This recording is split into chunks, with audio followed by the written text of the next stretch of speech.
Best സ്കൂളിൽ നിന്ന് 2 തവണ പദവി കിട്ടിയിട്ടും ഭീകരമായ ബുള്ളിയിങ് നടക്കുന്ന ഒരു സ്കൂളിലേക്ക് ഒരു ബോക്സർ ടീച്ചറായി വന്ന എന്തായിരിക്കും നടക്കുക?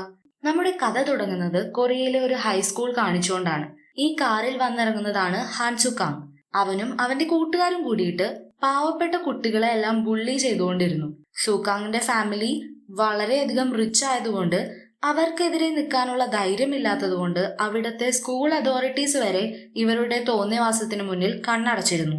സുകാങ്ങിന്റെയും ഫ്രണ്ട്സിന്റെയും ഒരു ഫേവറേറ്റ് ഇരയായിരുന്നു ജിൻഹ്യോങ്. ഇത്തരത്തിൽ മറ്റുള്ളവരെ എല്ലാം ഉപദ്രവിച്ച് അതിന്റെ വീഡിയോസ് എടുത്തു വെക്കുന്നതായിരുന്നു അവരുടെ ഒരു പ്രധാന വിനോദം. ഇവരുടെ ടീമിലെ മിൻജി എന്ന പെൺകുട്ടിയാണ് വീഡിയോസ് എല്ലാം എടുക്കുന്നത്. ഈ സ്കൂളിൽ തന്നെ പുതിയതായിട്ട് ജോയിൻ ചെയ്ത ഒരു ടെമ്പററി ടീച്ചറാണ് സിമിൻ. സിമിൻ ജോയിൻ ചെയ്ത് സ്കൂളിലെ എല്ലാവരുടെയും ഇഷ്ടം പിടിച്ചുപറ്റി അവളുടെ ജോലി പെർമനന്റ് ആക്കാനായിട്ട് കഷ്ടപ്പെടുന്നുണ്ട്. ഒരു ദിവസം സിമിൻ വാഷ്റൂം യൂസ് ചെയ്തുകൊണ്ടിരിക്കുമ്പോൾ 2 ടീച്ചർമാർ തമ്മിൽ അവിടെ മുന്നുണ്ടായിരുന്ന ഒരു ടീച്ചറെ കുറിച്ച് സംസാരിക്കുന്നത് കേൾക്കുന്നുണ്ട്. ഈ ടീച്ചറെ കുറിച്ച് കൂടുതൽ അറിയാനായിട്ട് സിമിൻ സെർച്ച് ചെയ്യുമ്പോൾ കാണുന്നത് ഞെട്ടിക്കുന്ന കാര്യങ്ങളാണ്. സിമിന്റെ പൊസിഷനിൽ മുന്നുണ്ടായിരുന്ന ടീച്ചർ അവിടുത്തെ സ്റ്റുഡൻസിന്റെ ബുള്ളിയിങ് കാരണം സൂയിസൈഡ് ചെയ്തതാണ്. ഇതിലെ രസകരമായിട്ടുള്ള കാര്യം എന്താണെന്ന് വെച്ചാൽ അവിടുത്തെ ടീച്ചർമാരെല്ലാവരും എത്ര നിസ്സാരമായിട്ടാണ് ഈ ഒരു കാര്യത്തെ കാണുന്നത് എന്നുള്ളതാണ്. സിമിൻ എവിടുന്ന് പുറത്തു വരുമ്പോൾ ഒരു ടീച്ചർ അവളെ വിളിച്ചു കൊണ്ടുപോയി ആ സ്കൂളിന്റെ ശരിക്കുള്ള അവസ്ഥ കാണിച്ചു കൊടുക്കുന്നുണ്ട്.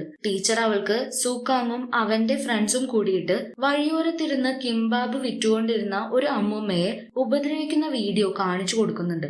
ആ സമയത്ത് സ്കൂളിലെ ന്യൂ സ്റ്റുഡന്റ് ആയിട്ട് വന്നിട്ടുള്ള ജിൻഹ്യോങ് അങ്ങോട്ട് വന്ന് അമ്മൂമ്മയെ സഹായിക്കുന്നുണ്ട്. അവൻ അവരുടെ കൊച്ചുമകനാണ്. അതുകൊണ്ടാണ് സുകാങ് ജിൻഹ്യോങ്ങിനെ എപ്പോഴും ടാർഗറ്റ് ചെയ്തുകൊണ്ടിരിക്കുന്നത്. സിമിന് അവൾ കണ്ടതൊന്നും വിശ്വസിക്കാൻ സാധിച്ചിരുന്നില്ല. അപ്പോൾ ടീച്ചർ പറയുന്നുണ്ട് ഇതിൽ നിന്നൊക്കെ ഒഴിഞ്ഞു മാറി നിൽക്കുന്നതാണ് നല്ലതെന്ന്. സ്കൂള് കഴിഞ്ഞിട്ട് സിമിൻ ഒരു ബോക്സിംഗ് ജിമ്മിൽ പോയിട്ട് പ്രാക്ടീസ് ചെയ്തുകൊണ്ടിരിക്കുന്നത് കാണാം. അവിടേക്ക് അവളുടെ പോലീസ് ഫ്രണ്ട് വരുമ്പോൾ അവർ തമ്മിൽ കുറച്ചു സമയം ഫൈറ്റ് ചെയ്യുന്നുണ്ട്. ശരിക്കും സിമിൻ ഒരു ബോക്സിംഗ് ഇൻസ്ട്രക്ടർ ആണ്. ബോക്സിംഗ് അല്ലാതെ തായ്ക്വാൻഡോ, ജൂഡോ ഇതിലെല്ലാം അവൾ പുലിയായിരുന്നു. ഗോൾഡ് മെഡൽ കിട്ടുമെന്ന് പ്രതീക്ഷിച്ചിരുന്നതാണ് അവൾക്ക്. അവളുടെ അച്ഛന്റെ കടങ്ങൾ കാരണം അവൾക്ക് അവളുടെ സ്വപ്നങ്ങളെല്ലാം വേണ്ടെന്ന് വെക്കേണ്ടി വരുന്നുണ്ട്. അവരുടെ ജിമ്മ് പൂട്ടാതിരിക്കാനായിട്ട് അവൾക്ക് അവളുടെ സേവിങ്സ് എല്ലാം ഉപയോഗിക്കേണ്ടി വരുന്നു. 10 വർഷമായിട്ട് സിമിനാണ് ആ ജിമ്മ് നോക്കി നടത്തുന്നത്. ട്രെയിനിങ് കഴിഞ്ഞിറങ്ങുമ്പോൾ അവിടെ കുറെ മൃഗങ്ങളുടെ മാസ്കുകൾ കാണുന്നുണ്ട്. ഇത് എവിടുന്നാന്ന് ഫ്രണ്ടിനോട് ചോദിക്കുമ്പോൾ അത് അവളുടെ അച്ഛൻ കൊണ്ടുവച്ചതായിരിക്കും എന്ന് ഫ്രണ്ട് പറയുന്നുണ്ട്. അടുത്ത ദിവസം സിമിൻ സ്കൂളിൽ ചെന്നിട്ട് എല്ലാവരോടും വളരെ ഫ്രണ്ട്ലി ആയിട്ട് പെരുമാറുന്നുണ്ട്. ക്ലാസ് ഒക്കെ സൂപ്പർ ആയിട്ട് എടുത്തിട്ട് പിള്ളേരെയൊക്കെ ഇംപ്രസ് ചെയ്യാനും ജോലി എങ്ങനെയെങ്കിലും പെർമനന്റ് ആക്കാനും അവൾ നോക്കുന്നുണ്ട്. അതിനിടയിൽ ചില ആൺകുട്ടികൾ അവിടെ നിന്ന് സിഗരറ്റ് വലിക്കുന്ന കാണുമ്പോൾ അവൾ അത് കാണാത്ത പോലെ പോകുന്നുണ്ട്. ഇവന്മാരൊക്കെ അല്ലെങ്കിലും വലിച്ചു ചാവുന്നത് തന്നെ നല്ലത്. ഇതിനിടയ്ക്ക് സുകാങ്ങും ഗാങ്ങും സ്കൂളിലെ CCTV എല്ലാം കവർ ചെയ്ത് ജിൻഹ്യോങ്ങിനെ വീണ്ടും ബുള്ളി ചെയ്യാനായിട്ട് ഒരുങ്ങുന്നുണ്ട്. ഇത് കാണുന്ന സിമിന് ഇതിൽ ഇടപെടണം എന്നുണ്ടെങ്കിലും ടീച്ചർ പറഞ്ഞതെല്ലാം ആലോചിച്ചിട്ട് അവൾ വേണ്ടെന്ന് വെക്കുന്നു. സുകാങ് വളരെയധികം ജിൻഹ്യോങ്ങിനെ ഉപദ്രവിക്കുന്നത് കാണുമ്പോൾ സിമിന് അധിക നേരം പിടിച്ചു നിൽക്കാൻ സാധിക്കുന്നില്ല. സുകാങ് ജിൻഹ്യോങ്ങിനെ ചവിട്ടാൻ നിൽക്കുമ്പോൾ അവൾ അതിനിടയിൽ കയറി സുകാങ്ങിനെ അറിയാതെ തട്ടിയതുപോലെ അടിച്ചിടുന്നുണ്ട്.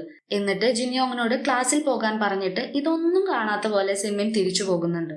സുകാങ്ങിന് കലി കയറുന്നുണ്ട്. സിമിനെ ഇതുവരെ സ്കൂളിൽ കണ്ടിട്ടില്ലാത്തത് കൊണ്ട് അവൾ ആരാണെന്ന് ചോദിക്കുമ്പോൾ സുകാങ്ങിന്റെ ബുള്ളിയിങ് കാരണം സൂയിസൈഡ് ചെയ്ത ടീച്ചറുടെ പൊസിഷനിൽ പുതിയതായിട്ട് വന്ന ആളാണെന്ന് അപ്പോഴാണ് അവൻ അറിയുന്നത്. അതിനുശേഷം നമുക്ക് ലീയെ കാണാം. ലീ സിമിന്റെ സ്കൂളിൽ സ്റ്റുഡന്റ് ആണ്. അവൻ സിമിന്റെ അച്ഛന്റെ അടുത്ത് ബോക്സിംഗ് പഠിക്കുന്നുണ്ട്. ലീ പാർട്ട് ടൈം ജോലി ചെയ്യുന്നത് സിമിന്റെ അച്ഛന്റെ ഫ്രണ്ടിന്റെ റെസ്റ്റോറന്റിലാണ്. അങ്ങനെയാണ് അവർ തമ്മിൽ പരിചയം. അടുത്ത ദിവസം സിമിൻ ജിൻഹ്യോങ്ങിനെ ഒറ്റയ്ക്ക് വിളിച്ച് സംസാരിക്കുന്നുണ്ട്. അവനോട് ബുള്ളിയിങ്ങിന്റെ കാര്യം പ്രിൻസിപ്പലിനോട് റിപ്പോർട്ട് ചെയ്തില്ലേ എന്ന് ചോദിക്കുന്നുണ്ട്. അപ്പോൾ ജിൻഹ്യോങ് പറയുന്നുണ്ട് ഞാൻ പ്രിൻസിപ്പലിനോട് മാത്രമല്ല എല്ലാവരോടും പറഞ്ഞു. പക്ഷെ എല്ലാവരും എന്നോട് സ്കൂൾ മാറാനാണ് പറയുന്നത്. ഞാൻ എന്ത് തെറ്റ് ചെയ്തിട്ടാണ് സ്കൂൾ മാറുന്നത്? അവൻ സിമിനോട് അവനെ സഹായിക്കാൻ പറയുന്നുണ്ട്. സിമിൻ ആകെ ധർമ്മസങ്കടത്തിലാവും. അന്നത്തെ ദിവസം രാത്രി വീട്ടിൽ വന്നിട്ടും സിമിൻ ജിൻഹ്യോങ്ങിനെ കുറിച്ച് തന്നെ ആലോചിച്ചുകൊണ്ടിരിക്കുകയാണ്. ആ സമയം അവൾക്ക് ഗോൾഡ് മെഡൽ നഷ്ടമായ ആ ദിവസത്തെ കുറിച്ചും സിമിൻ ആലോചിക്കുന്നുണ്ട്. സിമിൻ വിട്ടുകൊടുത്ത് തോറ്റതിന്റെ ദേഷ്യത്തിൽ അവളുടെ അച്ഛൻ അവളെ ഒരുപാട് വഴക്ക് പറയുന്നുണ്ട്. ഇനി ഇങ്ങനൊരു മകളില്ല എന്ന് വരെ പറയുന്നുണ്ട്. അങ്ങനെ ഒരു ദിവസം സിമിൻ സുകാങ്ങിനെയും കൂട്ടുകാരെയും ഒന്ന് ഉപദേശിക്കുന്നുണ്ട്. കുട്ടികളെ ബുദ്ധിമുട്ടിക്കുന്നത് നിർത്താൻ പറയുന്നുണ്ട്. എന്നാൽ സൂക്കാങ് സിമിനോടും അവന്റെ തോന്നിവാസത്തിന് പെരുമാറുന്നുണ്ട്. അവൾക്കും ഒന്നും ചെയ്യാൻ പറ്റുന്നില്ല, തിരിച്ചു പോരുന്നു. പിന്നെ നമുക്ക് കാണാം, സ്കൂളിലെ ടീച്ചേഴ്സിന്റെ എല്ലാം ഫോണിൽ സൂക്കാങ് ഒരു സ്റ്റുഡന്റിനെ ബുള്ളി ചെയ്തു എന്ന് പറഞ്ഞ് നോട്ടിഫിക്കേഷൻ വരുന്നു. ഈ ന്യൂസ് സ്കൂളിനെ മൊത്തത്തിൽ ഒന്ന് കുലുക്കുന്നുണ്ട്. ഇത്രയും ധൈര്യം ആർക്കാ എന്ന് എല്ലാവരും ഞെട്ടി. എഡ്യൂക്കേഷൻ കമ്മിറ്റി വരെ ഇക്കാര്യം അറിഞ്ഞതിന്റെ ടെൻഷനിൽ പ്രിൻസിപ്പൽ സ്റ്റാഫ് റൂമിലേക്ക് വരുന്നുണ്ട്. ഈ ന്യൂസ് അറിഞ്ഞിട്ട് ഒരു കാട് ഇളകി വരുന്ന പോലെ സൂക്കാങ്ങിന്റെ സ്റ്റെപ്പ് മോം അങ്ങോട്ട് വന്ന് എന്റെ മോന്റെ പേരിൽ ആരാ കംപ്ലൈന്റ് ചെയ്തെന്ന് ചോദിച്ച് അവിടുത്തെ ടീച്ചേഴ്സിനോട് എല്ലാം വളരെ മോശമായിട്ട് പെരുമാറുന്നുണ്ട്. എന്തൊക്കെയായാലും അവിടുത്തെ ഒരാളും അവർക്ക് നേരെ ഒന്ന് നോക്കാൻ പോലും ധൈര്യപ്പെടുന്നില്ല. അവൾ ചെയ്ത കാര്യത്തിന് ബാക്കി ടീച്ചേഴ്സ് എല്ലാവരും കഷ്ടപ്പെടുന്നത് കണ്ട് സിമിൻ അവളാണ് കംപ്ലൈന്റ് ചെയ്തതെന്ന് സമ്മതിക്കുന്നുണ്ട്. ഇത് കേട്ട സൂക്കാങ്ങിന്റെ അമ്മ അവളെ തല്ലുന്നുണ്ട്.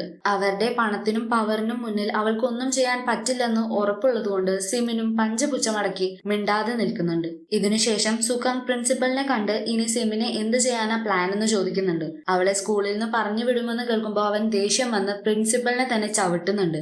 എന്താലേ, എന്നിട്ട് അവൾ സ്കൂളിൽ ഉണ്ടാവണമെന്ന് ആജ്ഞാപിക്കുന്നുണ്ട്. ഇതൊക്കെ കഴിഞ്ഞ് വളരെ അപ്സെറ്റായ സിമിൻ അവളുടെ പോലീസ് ഫ്രണ്ടിനെ കണ്ട് സ്കൂളിലെ കാര്യങ്ങളൊക്കെ പറഞ്ഞ് ഹെൽപ്പ് ചോദിക്കുന്നുണ്ട്.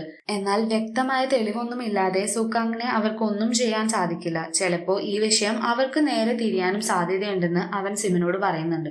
ഇതൊക്കെ കേട്ട് അവൾക്ക് ദേഷ്യം വരുന്നുണ്ട്. അവർ ജിമ്മിന്റെ അടുത്തെത്തുമ്പോൾ അച്ഛൻ ചെറിയ പിള്ളേരെ ബോക്സിംഗ് പ്രാക്ടീസ് കഴിഞ്ഞ് വണ്ടിയിൽ കയറ്റി വിടുന്നത് കാണുന്നുണ്ട്.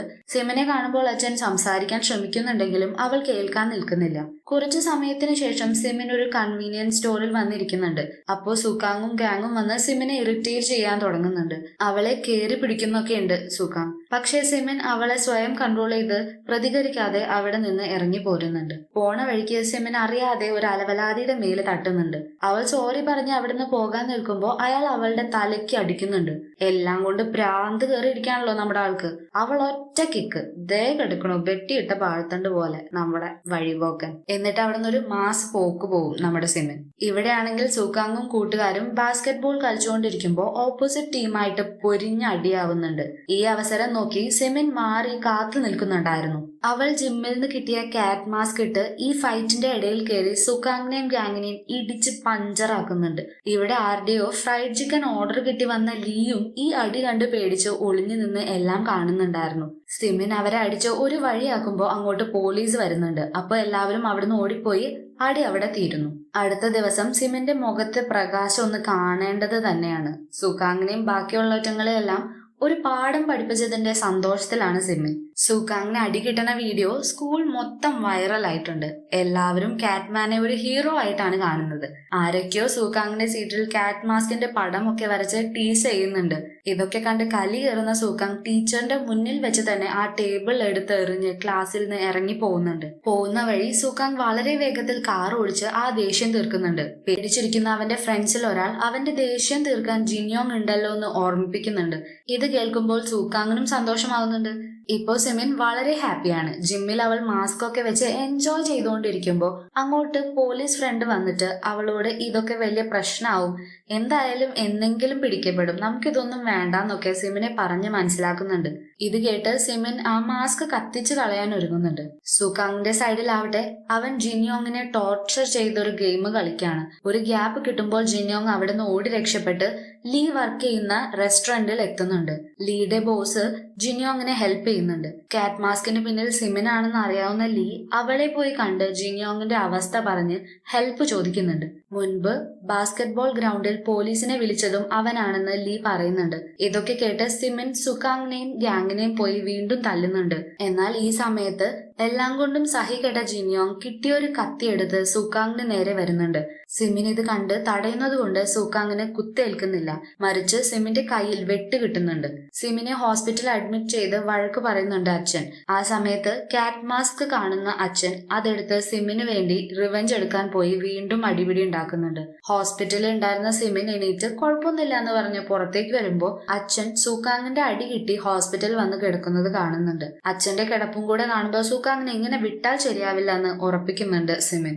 ഇതിനുശേഷം കാറിൽ തിരിച്ചു പോകുമ്പോൾ അച്ഛൻ സിമിനോട് സോറി പറയുന്നുണ്ട്.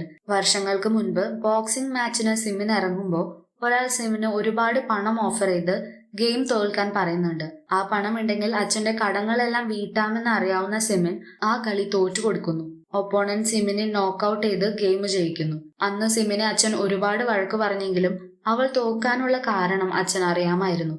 അതാണ് അച്ഛൻ ഇപ്പോ സോറി പറയുന്നത്. ഇത് കേട്ട് സിമിനും കരയാൻ തുടങ്ങുന്നുണ്ട്. അടുത്ത ദിവസം സ്കൂളിൽ സുക്കാങ്ങിന്റെ ഗ്യാങ് കാറ്റ്മാനെ അന്വേഷിച്ചുകൊണ്ടിരിക്കുകയാണ്. സ്കൂളിലെ തന്നെ ആരോ ആണെന്ന് അവർക്ക് ഉറപ്പുള്ളതുകൊണ്ട് തന്നെ അവർ എല്ലാ സ്റ്റുഡൻസിന്റെയും കൈമേ ജിൻയോങ് അറ്റാക്ക് ചെയ്തപ്പോൾ ഉണ്ടായ മുറിവുണ്ടോന്ന് നോക്കുന്നുണ്ട്. പക്ഷെ ആരുടെയും കൈമേ അങ്ങനെ ഒരു മുറിവ് അവർക്ക് കാണാൻ പറ്റുന്നില്ല. ആ സമയത്താണ് സിമിൻ സുക്കാങ്ങിന്റെ ശ്രദ്ധയിൽപ്പെടുന്നത്. അവളെ ഒരു സ്റ്റുഡന്റ് ഇടിക്കാൻ പോകുമ്പോൾ കൈ വേദനിച്ച് നടക്കുന്നത് സുക്കാങ് കാണുന്നുണ്ട്. അപ്പോ അവന് മനസ്സിലാവുന്നുണ്ട് കാറ്റ്മാൻ വേറെ ആരുമല്ല സിമിൻ ആണെന്ന്. അവൻ സിമിന്റെ അടുത്ത് വന്ന്, നീ എന്നെ ജിൻയോങ്ങിന്റെ അറ്റാക്കിൽ നിന്ന് രക്ഷിച്ചതല്ലോ, ജിൻയോങ് ഇനി കൂടുതൽ പ്രശ്നത്തിലൊന്നും പെടാതിരിക്കാനല്ലേ നീ അത് ചെയ്തതെന്ന് ചോദിച്ച് സിമിന്റെ തലയിൽ കവറിട്ട് അവളെ ശ്വാസം മുട്ടിക്കുന്നുണ്ട്. ആ സമയത്ത് സ്കൂളിൽ നടക്കാൻ പോകുന്ന ബോക്സിംഗ് ചാമ്പ്യൻഷിപ്പിന്റെ പാംഫ്ലെറ്റ് അവിടെ കാണുമ്പോൾ അവൻ പ്ലാൻ മാറ്റുന്നുണ്ട്. ആ ബോക്സിംഗ് കോമ്പറ്റീഷനിൽ അവനോട് മത്സരിക്കാൻ ഒരു ഓഫർ കൊടുക്കുന്നുണ്ട് സിമിന്. ഇല്ലെങ്കിൽ ജിൻയോങ് കത്തിയെടുത്ത് കുത്തുന്ന വീഡിയോ പോലീസിൽ കൊടുക്കുമെന്ന് ഭീഷണിപ്പെടുത്തുന്നതുകൊണ്ട്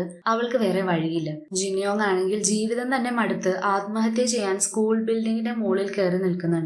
ആ സമയം സിമിൻ അങ്ങോട്ട് വന്ന് അവന്റെ അമ്മൂമ്മയെ കുറിച്ച് ഓർമ്മിപ്പിക്കുന്നുണ്ട്. അവൻ ആ അറ്റംപ്റ്റ് വേണ്ടാന്ന് വെച്ച് ഇറങ്ങി കരയാൻ തുടങ്ങുമ്പോൾ സിമിൻ അവന്റെ കെട്ടിപ്പിടിച്ച് സമാധാനിപ്പിക്കുന്നുണ്ട്. അങ്ങനെ ബോക്സിംഗ് മാച്ചിന്റെ ദിവസം വന്നെത്തി. സിമിന്റെ അച്ഛനും ലീയും റെസ്റ്റോറന്റ് ഓണറൊക്കെ സ്കൂളിൽ സിമിന് സപ്പോർട്ടായിട്ട് ക്യാറ്റ് മാസ്ക് സപ്ലൈ ചെയ്യുന്നുണ്ട്. സ്കൂൾ മുഴുവൻ ഈ ഫൈറ്റിനെ കുറിച്ച് തന്നെയാണ് സംസാരിക്കുന്നത്. കുറച്ചു സമയത്തിനുള്ളിൽ ഫൈറ്റ് തുടങ്ങുന്നുണ്ട്. സുഖം ഒട്ടും മോശമല്ലാത്ത ഒരു ഫൈറ്റർ തന്നെയാണ്. സിമിനെ കുറച്ചധികം തല്ലുമ്പോൾ അവളുടെ മുടി അഴിയുന്നുണ്ട്. ഇത് കണ്ട് കാറ്റ്മാൻ ഒരു പെണ്ണാണെന്ന് അറിഞ്ഞ് എല്ലാവരും സർപ്രൈസ്ഡ് ആവുന്നുണ്ട്. പിന്നീട് സിമിനും തിരിച്ചു ഫോമിലായി സുഖാങ്ങിന് തിരിച്ച് അറ്റാക്ക് ചെയ്യാൻ ഒരു ഗ്യാപ്പ് പോലും കൊടുക്കാതെ നല്ലോണം ഇടിക്കുന്നുണ്ട്. എന്നിട്ട് അവൾ അവളുടെ മാസ്ക് അഴിക്കുന്നുണ്ട്.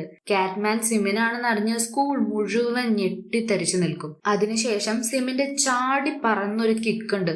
ആ കിക്കിൽ സുക്കാങ് റിങ്ങിന്റെ പുറത്ത് നിലത്ത് പോയി ലാൻഡ് ചെയ്യുന്നുണ്ട്. സിമിൻ ഇറങ്ങി വന്ന് സുക്കാങ്ങിനെ ജിൻയോങ്ങിന്റെ കാൽക്കൽ കൊണ്ടിട്ട് അവനോട് മാപ്പ് പറയാൻ പറയുന്നുണ്ട്. എന്നാൽ ഇപ്പോഴും സുക്കാങ്ങിന്റെ അഹങ്കാരത്തിന് ഒരു കുറവുമില്ല. സിമിൻ ജിൻയോങ്ങിനെ കൊണ്ട് പോലീസ് സ്റ്റേഷനിൽ കംപ്ലൈന്റ് രജിസ്റ്റർ ചെയ്യുന്നുണ്ട്. സുക്കാങ്ങിന്റെ ടോർച്ചർ കാരണം സഹികെട്ട മിഞ്ചിയും അങ്ങോട്ട് വന്ന് അവനെതിരെ തെളിവ് കൊടുക്കാമെന്ന് പറയുന്നുണ്ട്. സുക്കാങ്ങിന്റെ എല്ലാ ബുള്ളിങ്ങും മിഞ്ചി ഷൂട്ട് ചെയ്ത വീഡിയോസിൽ ഉണ്ടല്ലോ. അങ്ങനെ അവസാനം സുക്കാങ്ങിനെ അറസ്റ്റ് ചെയ്യുന്നുണ്ട്. സിമിൻ അവളുടെ ജിമ്മൊക്കെ ആയിട്ട് മുന്നോട്ട് പോകുന്നതും മറ്റൊരു സ്കൂളിൽ ജോയിൻ ചെയ്യാൻ പോകുന്നതും കാണിച്ചുകൊണ്ടാണ് നമ്മുടെ മൂവി അവസാനിക്കുന്നത്. അപ്പൊ എങ്ങനെയുണ്ട്? കഥ ഇഷ്ടായോ? ഞാൻ ഇനിയും ഇതുപോലുള്ള മൂവീസ് ആയിട്ട് വരാം. So subscribe and stay tuned with me. നമുക്ക് മറ്റൊരു കഥയായിട്ട് വേഗം കാണാം. അതുവരെ ടേക്ക് കെയർ. ബൈ.